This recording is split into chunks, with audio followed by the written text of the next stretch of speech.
This second half of calculus deals a lot with integration techniques at the beginning of the class, and so it really heavily relies on the integration that you learned in your Calc 1 class. So I do want to review going over undoing the derivative is what they start out calling integration, but integration. So taking derivatives, the derivative is the tangent slope formula. We're going to be undoing that. So as an example here, someone had a function, differentiated it, in other words, got the slope formula, and got the function y prime is equal to 3x squared plus x to the 7 plus 1. And we want to figure out then, what did someone differentiate to get that? So we differentiated y to get y prime. That takes care of the left-hand side. Let's think about the right-hand side. Now, when you differentiate with the power rule, you subtract 1 from the exponent. So for this x cubed piece, or sorry, I'm ahead of the game. For this x squared piece, someone must have subtracted 1, so I'm going to put that back, 3. I'm going to undo it. I'm going to add back to the derivative. Now, if I differentiate this, the 3 comes down. That's what this 3 must have been. The sort of rule that I will repeat, though, is we're going to add 1 to the exponent and divide by what's up top. So before we cancel the 3, this is sort of what I'm thinking of. I'm going to add 1 to the exponent and divide by what's up top. Yes, the 3's will cancel. Do the same thing with this x to the 7 here. I'm going to add 1 to the exponent, and I want to divide by the 8, because when I differentiate, the 8 comes down, power rule, and I need that 8 on the bottom to get rid of it. What did someone differentiate to give 1? X. The derivative of x is 1. We're differentiating with respect to x. That also works with the power rule. If I think of this x as x to the 0, and then I add 1 to the exponent, now it's x to the 1, divide by 1, the rule still works. And lastly, I don't know if there was like some other number tacked on the end there. Could be plus 17, could be plus 25, I don't know what it is, but there could have been a constant that someone differentiated. So since I don't have any other information, I'm going to put a plus c there. So now I can check if I differentiate this y, I will get the 3x squared. Remember that the 3's here will cancel. I'll get 3x squared, the 8 comes down, and so on. So what did someone differentiate to get the second order polynomial? They must have differentiated this third order polynomial. We're undoing the derivative when we're integrating. So if I think about it like that, then here's another question. Find the original function y if our y prime is equal to, well, okay, so then y is equal to, I'm integrating. That 3x squared we've already seen. That's going to be x cubed. Now I could have integrated that 3x squared by the add 1 to the exponent and divide by what's up top like we did up here. But it's like I have it memorized. The more of these rules I know, the easier the integration is going to be. Now here's another rule that we got to remember from differentiating. When you differentiated trig, you got more trig. So what did I differentiate to get cosine? Well, the derivative of sine is cosine. So this one would integrate to be sine. Now let me stop here and check. I want to check by differentiating, because when you differentiate trig, sometimes there's a minus sign that pops out. So I got to make sure I got that right. The derivative of sine is, oh, cosine, yeah, not minus. The derivative of cosine is minus sine. The general rule that just happens to work out is the derivative of anything that starts with c, like cosine or cosecant, cotan, is negative. And again, I'm going to tack on a plus c there because there could be a constant. Now I can check my integration by, if I differentiate my answer, I will get my question back. That's going to be one of the fundamental theorems of calculus. Now let's take a look at the notation, because so far the notation that I've been using is I've written y prime, and I've written the slope formula, the derivative, and then we've integrated it to be y.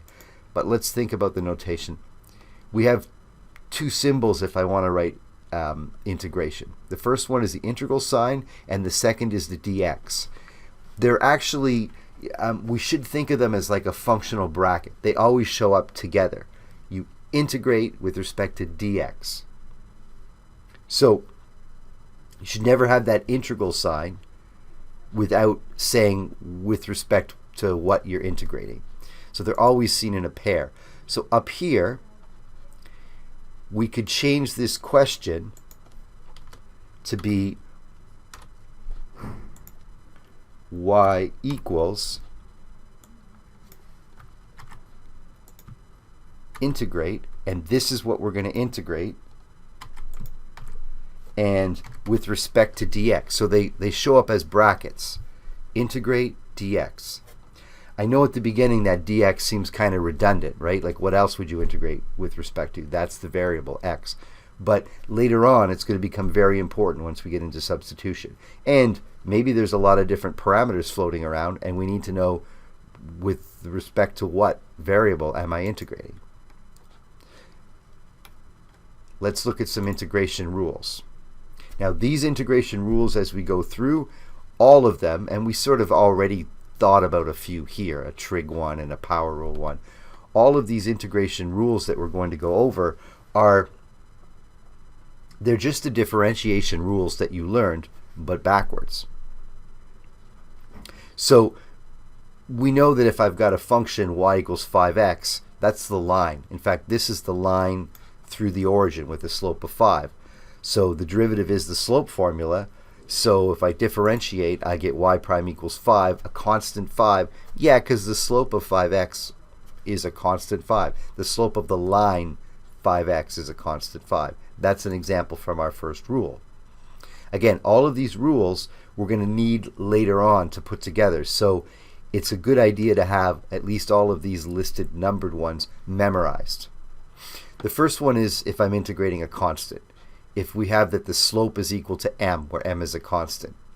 So y equals mx. That's like our 5 example. If I integrate a constant, I get a constant x, mx plus c.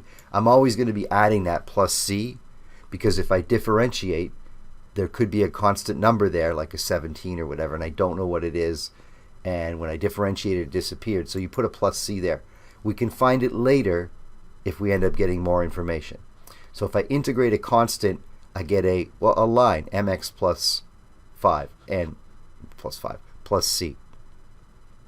The rule number 2, that's our power rule. So if I'm integrating x to some power, we do the opposite of what we did when we differentiated. When we differentiated x to a power, we subtracted 1 from the exponent. So I do the opposite. I add 1 to the exponent and divide by what's up top. That's what I was doing up here with this x to the 7. Add 1 to the exponent, divide by what's up top. Add 1 to the exponent, divide by what's up top. So as a quick example, and the plus c. As a quick example, and let's do one that's not just an integer value. I'm going to make this n minus 0.9. We can still do this. It's going to be an add 1 to the exponent. So x to the minus 0.9 plus 0.1 is minus 0.9 plus 1 is 0.1. Duh. And then I want to divide by what's up top. And then, yeah, plus c. So the rule holds for any n value. It doesn't have to be an integer. It could be a fraction, could be a negative fraction, could be an irrational number. There's only one rule there's only one instance of this power rule that's going to mess me up. And that's our rule 3. So rule 2 fails if n is equal to minus 1. Yeah, because 1 over x is x to the minus 1. And if I add 1 to the exponent and divide by what's up top, I get x to the 0 over 0. And that's a problem. So we have to go back to Calc 1 and think about what did we differentiate to get 1 over x? Yeah, ln x. So if I integrate 1 over x, I get ln of absolute value of x. Now, what's the deal with the absolute value bars? Well, I'm not allowed to take the ln of a negative number. So in one instance, you can think that the absolute value bars kind of protect the ln in case you plug a negative x in. The absolute value bars make it positive before the ln or natural logarithm sees it. This is the log base e. That's one argument. Another argument is if I differentiate, well, let's just differentiate ln x. So I'm thinking about this. If y is equal to ln of x, and I'm not putting the absolute value bars, so I'm assuming in this case x has to be positive for that ln of x to work. Now if I differentiate that, we know what the rule is. The derivative is just that 1 over x. That was a rule that we learned from, well, in the original calculus. What about the opposite case then? What about if those absolute value bars are doing something? So in other words, I'm putting negative x's in, and so I'm replacing the absolute value bar with negative x. So let's say you take the ln of negative 7. The negative in the formula cancels out the negative from the negative 7. So for negative x's, we need a negative out here. So this absolute value of x is really a split function. If x is positive anyway, it does nothing, so it's like the first case. If x is negative, then the absolute value bars are doing something. What are they doing? They're making the argument positive. How are they doing that? They're multiplying by a -1. But now let's differentiate this. It's going to be chain rule. I have a function, minus x, inside a function, ln. So we do derivative of the outside, 1 over, leave the middle alone, multiplied by the derivative of what's inside. And that still equals 1 over x. So if I have absolute value, it's both these cases written at the same time, but both derivatives are the same. So when I integrate 1 over x, I get ln of absolute value of x. That's another way to think about it. In the end, the absolute values are part of the answer. They're an important part of the answer. And I only remove them or don't write them if I know that the x is going to be positive. So this, we've got down here in the statements, the absolute value signs protect the ln function because I'm not allowed to take the ln of a negative number. That's true, but it's more, the more sophisticated way to think about it is that the absolute value of x function is a sort of a piecewise function that has both these two cases in it. Long story short though, whenever you integrate 1 over x, it's ln of absolute value of x. It's an important part of the question. What about 0? Because I've got greater than 0 and less than 0. I don't have to worry about x equal to 0 because I couldn't put x equal to 0 into this integral anyway. That would make me divide by 0. So it's okay that 0 is not included in this split function. All right. So this will get me through a lot of the rules, but let's start with the trig. And again, the trig rules are just the trig integration rules are just my trig differentiating rules backwards. So if I integrate cosine, I get sine, because if I differentiate sine, I get cosine. If I integrate sine, I get minus cosine. See, here's where I got to be careful. The derivative of things that start with c. So if I differentiate this side, the cosine side, the derivative of cosine is minus sine, so minus a minus gives me the positive sign. So you should always think about differentiating your answer. Just make sure you get your question back. Rules 6 and 7 and 8, these are all your, and 9, these are all your trig rules backwards. Integrate sec squared, get tan. Integrate cosecant squared, get minus cotan. Why the minus? Oh, the derivative of cotan starts with a c, the derivative of cotan is negative cosecant squared. So if I'm integrating positive cosecant squared, I need this negative out here to cancel the negative that pops out from the derivative of cotan. Check by differentiating. Integrating secant gives me secant. Integrating cosecant cotan gives me minus cosecant. So these, well, I guess I would include rules 4, 5, 6, and 7, 8, 9 as all the trig rules. And yes, you should have those memorized. If you have to look them up, then it slows you down and you won't recognize when one of these pieces pops up in a more complicated question. Rules 10 then. Oh, integrating e to the x.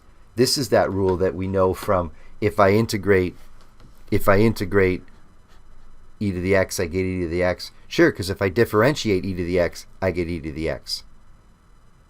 This last rule, rule 11, this is the one that we probably don't remember as much from calculus. We don't use it that often out of these 11 rules. So let's take a minute and think about this rule 11 before we put all these things together. Again, I know this is review, but we need all these pieces. They're important. Okay, let's take a look at rule 11. If I integrate b to the x, so b is some positive number. B to the x is 1 over ln b, b to the x plus c. That's a rule. Now we could just straight memorize it, sure, but let's take a minute to understand what's going on. And let's think about it by, let's check by differentiating, I guess. Let's try that. So say if I have y equals, and I'm going to say it's equal to this function. And if I differentiate this constant, it goes to 0. So I'm not worried about this constant right now. Let's to make it easier, let's just take the constant away. And if I should solve this for, let's solve this for x, because I want to differentiate this, but let's solve this for x.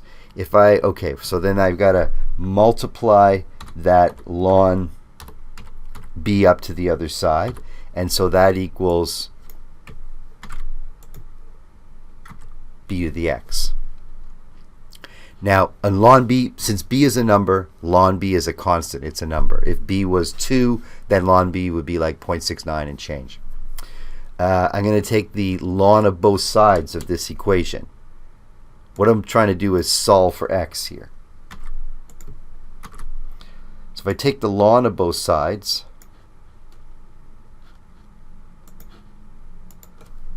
ln of the left side,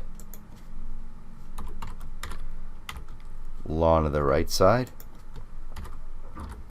the ln of b to the x, I'm going to use all those ln rules. That means the x can come down out front. So that's x ln b for this side. The power comes down. And I'm going to use another ln rule on the other side here. If I have the ln of a plus b, this is the rule I'm using. The ln of ab, that's what I mean, is equal to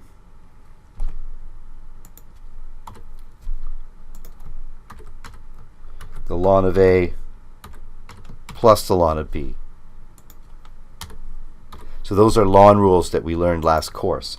So if I use that on this side, that's going to be ln of y plus the ln of b.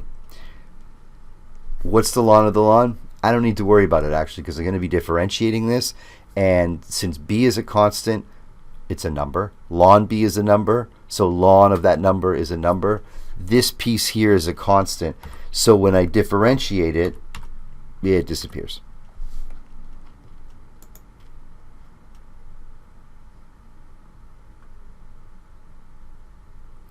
So now let's differentiate this equation, but I'm going to need to do implicit differentiation because the y and the x are all mixed up together. So implicit differentiation means chain rule on this ln y. That's going to be, the outside function is ln, so 1 over y times y prime plus 0, because the derivative of this constant is 0, equals x times a number. If that was 7x, the derivative would be 7 So it's x times the number ln b, so the derivative is ln b. And so now I can take this equation and solve for y prime. I get y prime equals y times the number ln b. What was y? Y was equal to 1 over ln b, b to the x. So I'm putting that in for y times the ln b. So I sub that in for the y. The ln b's cancel, and I end up with just straight b to the x. Oh yeah, so if I differentiate this, I get b to the x.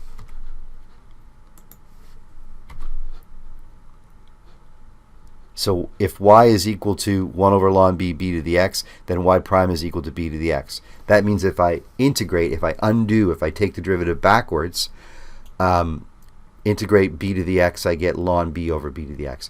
Again, this is the more obscure rule. It doesn't show up very often, but it's there. So that gives us 11 of these rules that that integrate each piece individually. So you should take the time and go through and make sure you've memorized all those 11 rules. Once we've got these pieces together, or individually, we're going to put them together, I guess, starting in the next video.